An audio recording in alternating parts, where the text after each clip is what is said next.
Hello दोस्तों, नमस्कार। आइए आज की हमारी ये जो क्लास है ये वैद्युत विभव से ही है। जो आपका चैप्टर है वैद्युत विभव, उसी से एक महत्वपूर्ण टॉपिक है जो है विद्युत क्षेत्र में द्विध्रुव को घुमाने में किया गया कार्य। क्योंकि आज तक हमने वैद्युत द्विध्रुव की बहुत सारी स्थितियाँ देखी हैं। वैद्युत द्विध्रुव को लेकर के वैद्युत क्षेत्र की तीव्रता ज्ञात किए थे और फिर वैद्युत विभव भी हम लोगों ने ज्ञात किया था। ऐसे ही बहुत सारे प्रश्न वैद्युत द्विध्रुव को लेकर के हल किए थे। लेकिन आज हमें इसमें क्या करना है, वैद्युत क्षेत्र में जब द्विध्रुव को घुमाते हैं तो जो कृत कार्य प्राप्त होता है उसका व्यंजक प्राप्त करना है। तो लेकिन इस व्यंजक को प्राप्त करने से पहले हम सबसे पहले ये देखते हैं कि वैद्युत क्षेत्र क्या होता है। किसी वैद्युत क्षेत्र में जब हम द्विध्रुव को लेके जाते हैं तो वह उस पर किस प्रकार से बल लगाता है और फिर वैद्युत द्विध्रुव कैसे दो चार्ज एक दूसरे से कुछ दूरी पर, एक समान दूरी पर होते हैं। इन सब बातों को, पहले छोटी छोटी बातों का हम लोग अध्ययन करते हैं, उसके बाद ही हम इस टॉपिक पे चलते हैं। तो सबसे पहली बात है वैद्युत क्षेत्र की बात। जो वैद्युत क्षेत्र होता है वो क्या होता है? वैद्युत क्षेत्र किसी वैद्युत आवेश के द्वारा ही उत्पन्न किया जाता है। वैद्युत आवेश अपने चारों तरफ क्षेत्र उत्पन्न होता है। जैसे आप समझ सकते हैं एक चुंबक जो होता है वो अपने चारों तरफ एक क्षेत्र उत्पन्न कर लेता है और उस क्षेत्र में जैसे हम किसी लोहे को लेके आते हैं वो अपनी तरफ आकर्षित कर लेता है।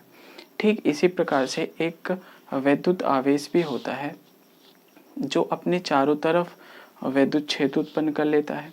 वह आवेश प्लस भी हो सकता है और माइनस भी हो सकता है, लेकिन क्षेत्र दोनों के होते हैं। मान लेते हैं अगर कोई प्लस चार्ज हो और वो अपने चारों तरफ क्षेत्र उत्पन्न किया है और फिर उसके बाद उसके क्षेत्र में किसी धन आवेश को, अदर धन आवेश को लेके आते हैं तो उसे प्रतिकर्षित कर देता है। लेकिन अगर किसी नेगेटिव चार्ज को लेके आते हैं उस क्षेत्र में तो उसे आकर्षित कर लेता है। तो इस चीज़ को हम समझते हैं कैसे ये हो रहा है। जैसे मान लीजिए ये कोई चार्ज है, प्लस चार्ज है, क्यू वी चार्ज है। इस चार्ज का कोई अपना ऐसे क्षेत्र होगा, ऐसे, ठीक है, ये क्षेत्र है। अगर इस क्षेत्र में हम किसी भी अन्य आवेश को लेके आते हैं, मान लेते हैं इस क्षेत्र में कोई प्लस चार्ज क्यू लेके आएंगे तो इसे ये क्या करेगा, प्रतिकर्षित कर देगा। लेकिन इसी क्षेत्र में अगर हम माइनस क्यू चार्ज को लेके आएंगे तो इसे क्या कर लेगा, ये आकर्षित कर लेगा, कुछ ऐसा कर लेगा। लेकिन जो हमें ये व्यंजक ज्ञात करना है वो हम एक समान वैद्युत क्षेत्र लेंगे। ऐसा क्षेत्र जिसमें वैद्युत क्षेत्र रेखाएं जो होती हैं सीधी होती हैं, समांतर होती हैं तथा समदिश होती हैं। जैसे मान लीजिए ये है एक समान वैद्युत क्षेत्र। ये जो क्षेत्र रेखाएं हैं वो क्या हैं, वो इस प्रकार से सीधी हैं, समांतर हैं और समदिश है, एक ही दिशा में सभी हैं। और इनसे बना जो क्षेत्र वो क्या होता है, एक समान वैद्युत क्षेत्र। इसे हम बोलते हैं एक समान वैद्युत क्षेत्र। एक समान वैद्युत क्षेत्र होता है, ठीक है। मान लेते हैं किसी प्लस चार्ज के कारण ये क्षेत्र उत्पन्न किया गया है, लेकिन जब इसमें हम किसी धन आवेश को इस क्षेत्र में लेके आते हैं, किसी दूसरे धन चार्ज को लेके आते हैं तो इस पे इस डायरेक्शन में बल लगाता है। लेकिन अगर हम इसमें किसी माइनस चार्ज को लेके आते हैं, माइनस क्यू चार्ज को लेके आते हैं तो ये इस डायरेक्शन में बल लगाता है, ठीक है। इसे माइनस वाले को आकर्षित करेगा और प्लस वाले को प्रतिकर्षित कर देगा।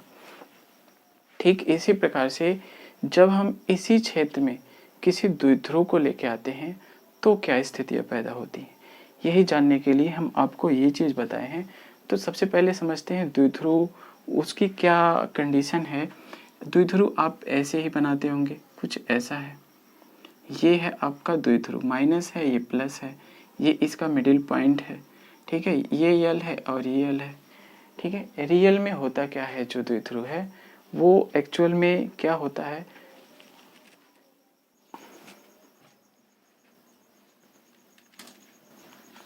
तो दोस्तों जो द्विध्रुव है कुछ इस प्रकार से था, लेकिन वो ये वास्तविक रूप से है क्या?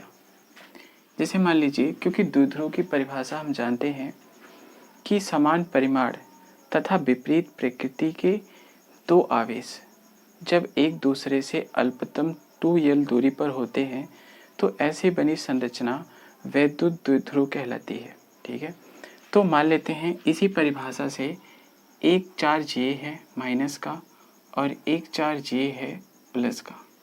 ठीक है, इनके बीच की दूरी है 2l की, इस पर भी q चार्ज है और इस पर भी q चार्ज है, दोनों पर q आवेश है। लेकिन इसमें सबसे इम्पॉर्टेंट चीज़ है कि एक पॉइंट होता है इसके मध्य में, इसका मध्य का जो भाग होता है, इस मिडिल पॉइंट से यहाँ तक की दूरी l होती है और इस मिडिल पॉइंट से यहाँ तक की दूरी l होती है, तो ये द्विध्रुव हो जाता है। और अगर हम देखें तो इस चीज़ को आप जानकारी में रखें तो मिटा दें तो सिर्फ दो चार्ज ऐसे होते हैं जिनके परिमाण समान होते हैं और प्रकृति भिन्न भिन्न होती है और वो एक मध्य बिंदु से समान दूरी पर होते हैं। सिर्फ ये क्या है, दो चार्ज हैं। और इसको हम दिखाते हैं कुछ इस तरह, जैसे हम वैद्युत क्षेत्र में जब हम किसी चार्ज को लेके जाते हैं, प्लस को लेके जाते हैं तो प्रतिकर्षित करता है, माइनस को लेके जाते हैं तो आकर्षित करता है। और हम इस दोनों चार्ज को जब उठा के इसमें रखेंगे तो एक प्लस वाले पे प्रतिकर्षण बल और माइनस वाले पे आकर्षण बल कार्य करेगा।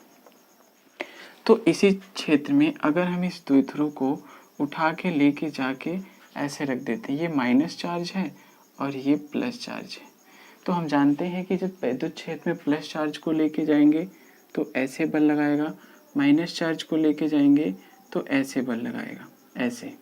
ठीक है, ये होगा। तो यही चीज़ हमें आपको समझाने के लिए हमने ये सारी बातें बताई हैं आपको। तो चलिए अब हम अपने इस किसी एक समान वैद्युत क्षेत्र में अब हम किसी द्विध्रुव को घुमाते हैं, तो घुमाने में कृत कार्य को प्राप्त करते हैं। तो मान लीजिए, जैसे मान लीजिए ये कोई एक समान वैद्युत क्षेत्र है, ऐसे एक समान ये है वैद्युत क्षेत्र, ऐसे एक समान वैद्युत क्षेत्र है। ये कोई वैद्युत क्षेत्र है जिसे हम इसे वेक्टर ए से डिनोट करते हैं। ये है एक समान वैद्युत क्षेत्र। अब इस क्षेत्र में हम किसी द्विध्रुव को लेके जाते हैं। मान लेते हैं ये हमारा द्विध्रुव है, इसका प्लस वाला साइन इधर है, माइनस वाला इधर है। ठीक है, इसको हम ऐसे कुछ रख देते हैं, ऐसे। तो जब हम इसको ऐसे रखेंगे तो मान लेते हैं हम इसको ऐसे ही रख देते हैं, तो यहाँ पे रख लेते हैं। तो ये जो पॉइंट होगा आपका, एक तो आपका है ये गोला माइनस वाला और फिर इससे कुछ दूरी पर ये गोला है आपका प्लस वाला, ऐसे है, और इसका है ये मिडिल पॉइंट है। अब हमें क्या करना है, ये द्विध्रुव पर दो बल कार्य करते हैं, एक प्लस चार्ज है, एक माइनस चार्ज है। अभी अभी हम आपको सिखाए हैं ये वैद्युत क्षेत्र के द्वारा जो बल लगाया जाएगा वो क्या होगा, एक बल इधर होगा और एक बल इस पे लगाया गया बल की डायरेक्शन वैद्युत क्षेत्र की दिशा की विपरीत होगी। ये बराबर भी इसके, ये एफ है और ये एफ है, इतना बराबर होता है क्यू ई के और इतना बराबर होता है क्यू ई के। ये चीज़, ये दो चीज़ें हो गई, क्योंकि हमें पता है कि वैद्युत क्षेत्र की तीव्रता E बराबर होता है एफ बटे क्यू के। इसका त्रियक गुणा करेंगे तो क्यू ई हो जाएगा इक्वल टू हो जाएगा क्या, एफ के। ठीक है, अब हमें क्या करना है, यहाँ तक की बात तो हो गई। अब इसके बाद ये जो द्विध्रुव रखा गया है, इस पर इससे पहले हम एक व्यंजक पढ़े थे, उसके बारे में हम आपको थोड़ा सा बताते हैं। ऐसे ही एक समान वैद्युत क्षेत्र रहा होगा, ऐसे ही, और आपने क्या किया होगा, इस एक द्विध्रुव लिया होगा ऐसे और उसको यहाँ से ऐसे, ठीक है, थीटा कोण पर रखे होंगे आप ऐसे। तो थीटा कोण पे रखने के बाद यहाँ से हमें एक व्यंजक प्राप्त हुआ होगा कि टाउ बराबर पी ई साइन थीटा, ऐसा कुछ। ये टाउ जो है इसे हम बोलते हैं बल आघूर्ण। हम द्विध्रुव को इधर घुमाते हैं, ये इसको वैद्युत क्षेत्र के समान यानी संरेखित करने का प्रयत्न करता है। जिस स्थिति में बल रेखाएं, क्षेत्र रेखाएं हैं, उसी स्थिति में इस द्विध्रुव को ये टाउ करने का प्रयत्न करता है। यानी इस टाउ, ये जो टाउ है इस द्विध्रुव को ऐसे करना चाहता है, ऐसे, ठीक है, ऐसे करना चाहता है। तो अगर हम अगर ये बात कहें तो ये जो द्विध्रुव है यहाँ पर, ये क्या है, कौन सी अवस्था है द्विध्रुव की? आप यहाँ से कह सकते हैं ये द्विध्रुव की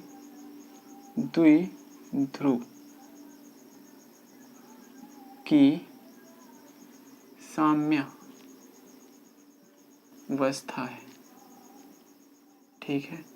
ये द्विध्रुव की क्या है, साम्य अवस्था है। अब हम मान लेते हैं ये जो द्विध्रुव रखा गया है, कोई स्थिति है ए और बी, ए बी स्थिति में रखी गई है, ठीक है।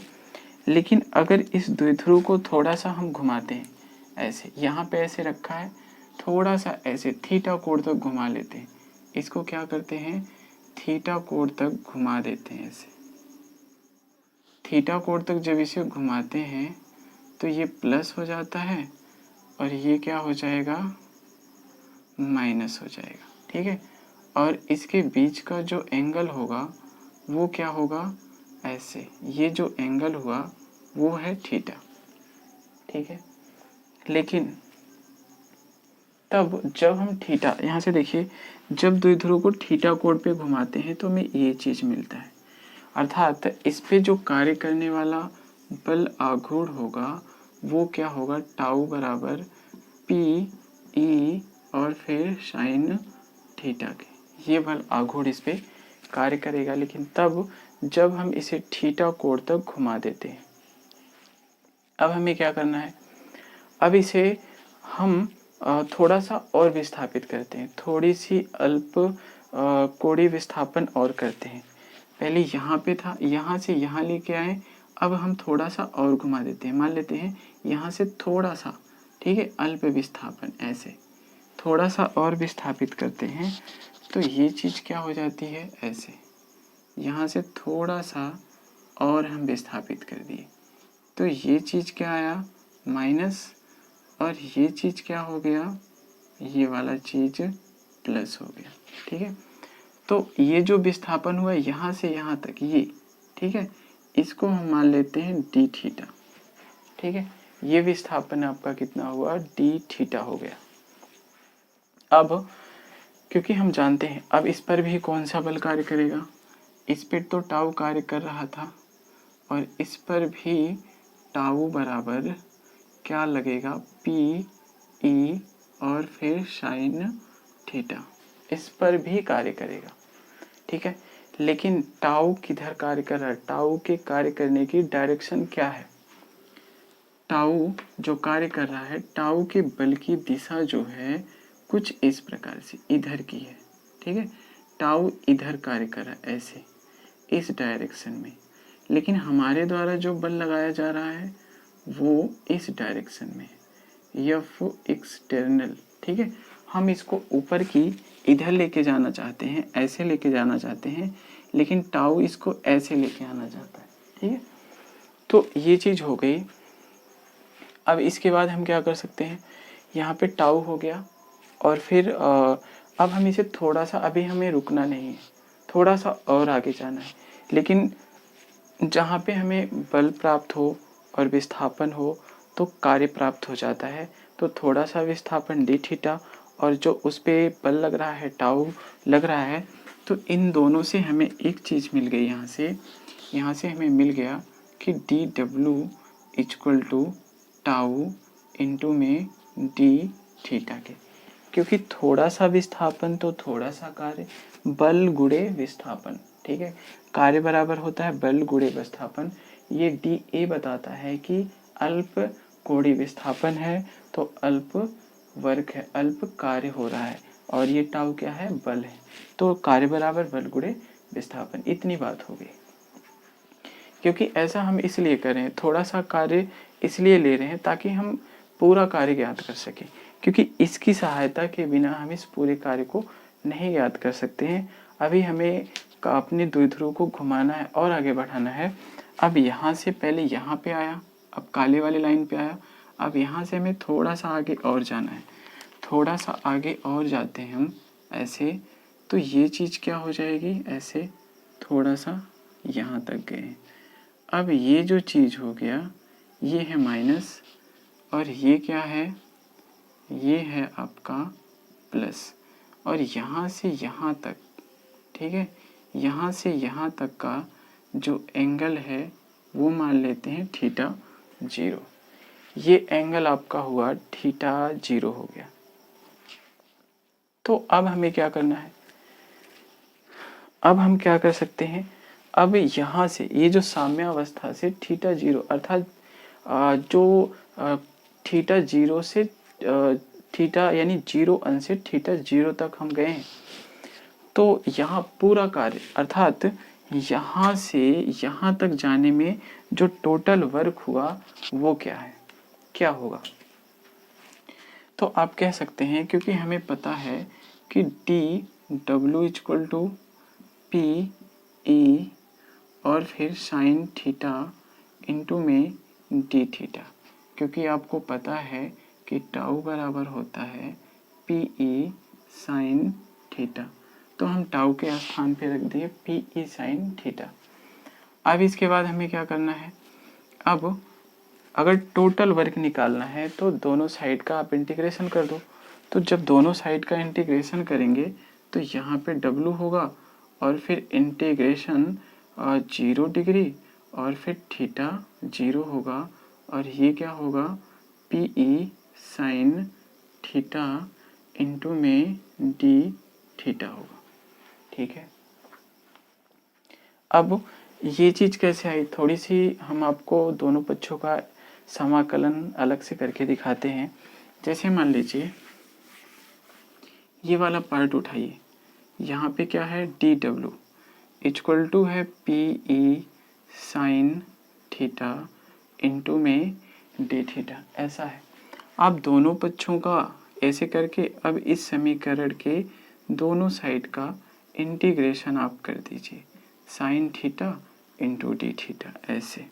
ठीक है, लेकिन इधर ये जो विस्थापन है वो निश्चित है, कहाँ से कहाँ तक हुआ है विस्थापन, वो विस्थापन 0 से हुआ है थीटा 0 तक।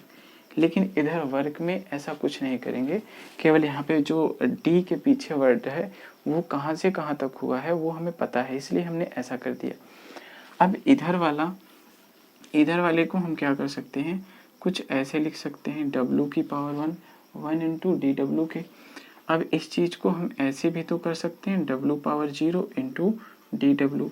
अब हम W की पावर 0 क्यों कर दिए, क्योंकि जो वर्ड D के पीछे होता है वही D के सामने वाला भी होना चाहिए, तभी हम उसका इंटीग्रेशन कर सकते हैं, नहीं तो नहीं हो सकता है। जैसे मान लीजिए एक आपका फार्मूला है x की power n into D x, देखिए D के पीछे x तो उसका सामने वाला भी x है, तो यहाँ पे बराबर हो जाएगा x की पावर n प्लस 1 बटे कितना n प्लस 1, x की पावर n प्लस 1 बटे कितना हुआ n प्लस 1 हो गया। तो देखिए यहाँ से इसकी पावर कुछ भी हो उस पावर में एक केवल जोड़ना है और जुड़ी हुई संख्या को हर में लिख लेना है। तो यहाँ पर देखिए n प्लस 1 और फिर बटे में n प्लस 1। वैसे देखिए n के स्थान पे 0 है तो ये w बराबर 0 प्लस 1 बटे 0 प्लस 1, इस 0 को आप छोड़ ही दीजिए तो 1 बटे 1 आ जाएगा बराबर w आ गया। तो यहाँ पे आपको w बराबर थीटा 0 से थीटा 0 तक और फिर P E sign theta into D theta प्राप्त हुआ। तो चलिए हम आगे देखते हैं थोड़ा सा, अब इससे आगे करते हैं। अब हमें एक फार्मूला पता है, एक फार्मूला आपको पता होना चाहिए इंटीग्रेशन का, integration sine theta into D theta equal to minus cos theta. ये आपको याद होना चाहिए, ठीक है। ये चीज़ हमें पता होनी चाहिए। अब यही वाला फार्मूला इसमें लगाएंगे, ठीक है। यहाँ पे आप देखिए, क्योंकि हम इंटीग्रेशन उसी शब्द का करते हैं, उसी अल्फ़ाबेट नंबर का करते हैं, उसी संख्या का करते हैं, मतलब जो डी के पीछे हो वो कोई भी हो, ठीक, कोई अल्फ़ाबेट नंबर हो, थीटा हो, फाई हो, साई हो, कुछ भी हो, जो, यानी आप ऐसे मोटी भाषा में कह सकते हैं कि जो चीज़ थीटा के पीछे होगी वही उसके सामने वाला होना चाहिए। तो यहाँ से देखिए, डी के पीछे थीटा, तो यहाँ पे सामने साइन थीटा। इसके बाद ये पी ई बचा है, पी और ई ये डी के पीछे वाले वर्ड से अलग है, तो इनको हम क्या करेंगे, बाहर करेंगे। जब इनको हम बाहर करेंगे तो ये हमारे पास बचेगा क्या, W बराबर पी ई को हमने बाहर कर लिया, और इंटीग्रेशन में जैसे था 0 अंश और थीटा 0, और ये कितना हुआ, साइन थीटा हुआ, और फिर कितना हुआ, डी थीटा हो गया, ठीक है। क्योंकि हमें पता है साइन थीटा डी थीटा बराबर माइनस कॉस थीटा। आपको ये 0 और थीटा 0 देख के घबराना नहीं है, ये जैसे है उसको वैसे ही रहने दीजिए, सिंपल फार्मूला इसमें अप्लाई कर दीजिए, ठीक है। तो यहाँ पर आपका मिल क्या गया कि W इक्वल टू आपका हुआ पी ई और फिर इंटीग्रेशन ऑफ 0 डिग्री और थीटा 0 साइन थीटा इंटू में डी थीटा, ठीक है। अब इसके बाद वही फार्मूला लगाइए, पी ई और फिर ब्रैकेट में माइनस कॉस थीटा, और फिर देखिए sign theta into D theta बराबर माइनस कॉस थीटा होता है, तो यहाँ पे साइन थीटा डी थीटा बराबर माइनस कॉस थीटा। अब ये चीज़ बची है, ये जैसे ऊपर नीचे है वैसे ही आप इसे ऊपर नीचे लगा दीजिए। अब आगे क्या करना है, पहले सबसे पहले इसको इस थीटा में रखिए पहला नंबर, फिर दूसरे नंबर पे इसको इसमें रखिए दूसरे नंबर पे, ठीक है। पहले हमें ऊपर वाले को रखना है, फिर नीचे वाले को रखना है। तो यहाँ पे आपका क्या आ गया, पी ई और इस ब्रैकेट के अंदर माइनस कॉस, इसको रखिए थीटा 0 अंश, ऐसे हो गया। पहले हम इसको रखे हैं, फिर बीच में माइनस लगाइए। जब हम ऊपर वाले को रख लेते हैं वैल्यू में कॉस थीटा के स्थान पे, तो हम माइनस लगाते हैं, ठीक है। माइनस के बाद क्या करना है, फिर वही चीज़ माइनस कॉस, अब दूसरे नंबर वाले को थीटा के स्थान पे 0 अंश कर लीजिए, ऐसा हो गया, ठीक है।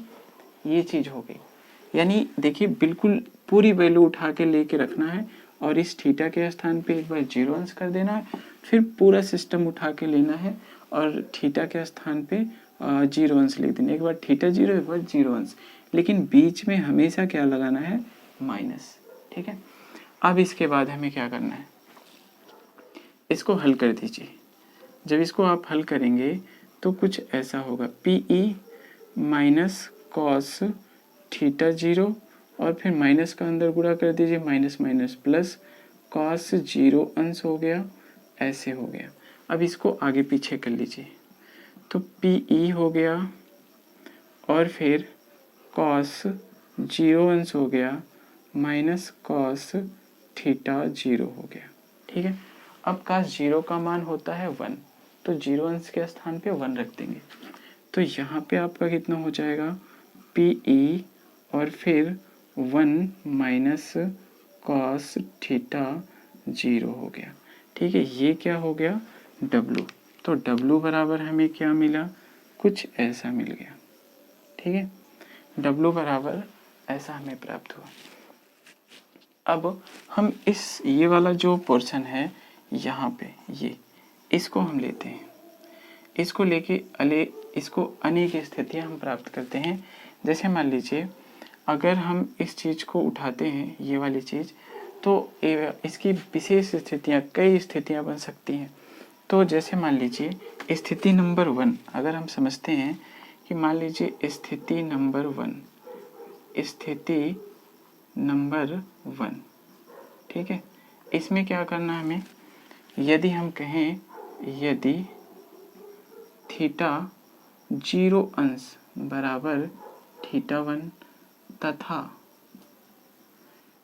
θ0 बराबर θ2 हो तो जो कृत कार्य होगा वो क्या होगा, इस चीज को उठाइए। क्योंकि हमें पता है कि W बराबर PE cos 0 अंश माइनस कॉस θ0 के। अब इस 0 अंश के स्थान पे θ1 और θ0 के स्थान पे θ2 रख दीजिए। जब हम ऐसा करेंगे तो W बराबर हमें क्या मिल जाएगा, PE θ0 के स्थान पे θ1 रख दिए माइनस θ0 के स्थान पे cos θ2 रख दिए। तो हमें जो व्यंजक मिला कुछ इस प्रकार से मिल गया। ठीक है, अब ये वाली स्थिति उठाकर हम अगली स्थिति प्राप्त कर सकते हैं। मान लेते हैं स्थिति नंबर 2। स्थिति नंबर 2, जब स्थिति 2 हम देखते हैं उसमें क्या मान लेते हैं, मान लेते हैं θ1 बराबर 0 अंश है, θ2 बराबर 90 अंश। 0 अंश क्या है, ये है। अब यहाँ से ऐसे घुमा करके यहाँ तक लेके आते हैं 90 डिग्री तक। तो उस स्थिति में जो कृत कार्य होगा वो क्या प्राप्त होगा, तो यहाँ से आप कहिए यदि θ1 = 0 डिग्री तथा θ2 = कितना 90 अंश हो, तो W = क्या होगा, PE cos θ1 माइनस कॉस θ2।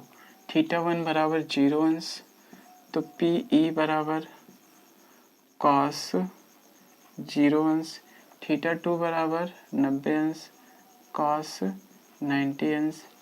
अब हमें पता है कि cos 0 अंश का मान होता है 1 और cos 90 अंश का मान होता है 0। ठीक है, W बराबर ये था। अब इनकी वैल्यू को आप रख दीजिए। जब इनकी वैल्यू को रखते हैं तो PE और फिर 1 माइनस 0 हो गया, तो बराबर आपका आ गया, इस 0 को छोड़ दीजिए तो बचा यहाँ पे W बराबर PE। ठीक है, जब 90 डिग्री पर हम किसी द्विध्रुव को घुमाते हैं तो कृत कार्य कितना मिलता है, सिर्फ P और E मिलता है। स्थिति नंबर 3, जो स्थिति आपकी है वो तीसरी है। तीसरी स्थिति जो है वो क्या है, यदि θ1 = 0 डिग्री तथा θ2 = 180 अंश हो तो जो कार्य होगा W बराबर PE और फिर cos θ1 माइनस cos θ2 हम प्राप्त किए हैं पहली स्थिति से। तो यहाँ पे θ1 के स्थान पे आपको रखना है सिर्फ 0 डिग्री, θ2 के स्थान पे रखना है 180 अंश। cos 0 का मान 1 होता है। ठीक है, क्योंकि हमें पता है कि cos 0 डिग्री की वैल्यू होती है 1 और cos 180 अंश की वैल्यू होती है -1। ये चीज़ होता है। ठीक है, ये होता है। तो इनके मान को आप रख दीजिए। जब इनकी वैल्यू हम रखेंगे इसके स्थान पे तो W बराबर कितना आ जाएगा, W बराबर आपका आ जाएगा PE ये हो गया, cos 0 अंश यहाँ पे 1 और यहाँ पे माइनस है और फिर 180 अंश का मान -1। इस माइनस का अंदर गुणा कर देंगे तो W बराबर PE और फिर यहाँ पे 1 + 1 आ गया, तो फिर बराबर PE इंटू में 2 आ गया, W बराबर 2PE। ठीक है, ये स्थिति हमें प्राप्त होगी। ऐसे ही 3 स्थितियां हमें मिली। तो दोस्तों ये आपका था व्यंजक। जब हम किसी वैद्युत क्षेत्र में, एक समान वैद्युत क्षेत्र में किसी द्विध्रुव को घुमाते हैं तो हमारा कृत कार्य का जो व्यंजक होता है कुछ इस प्रकार से प्राप्त होता है। तो आप हमारे चैनल को लाइक कीजिए, सब्सक्राइब कीजिए और साथ में कमेंट ज़रूर कीजिए, ठीक है। आपकी जो भी समस्याएं होती हैं उन समस्याओं को आप कमेंट कीजिए और हम आपको ऐसे ही इम्पोर्टेंट क्वेश्चनों की क्लास देते रहेंगे। धन्यवाद।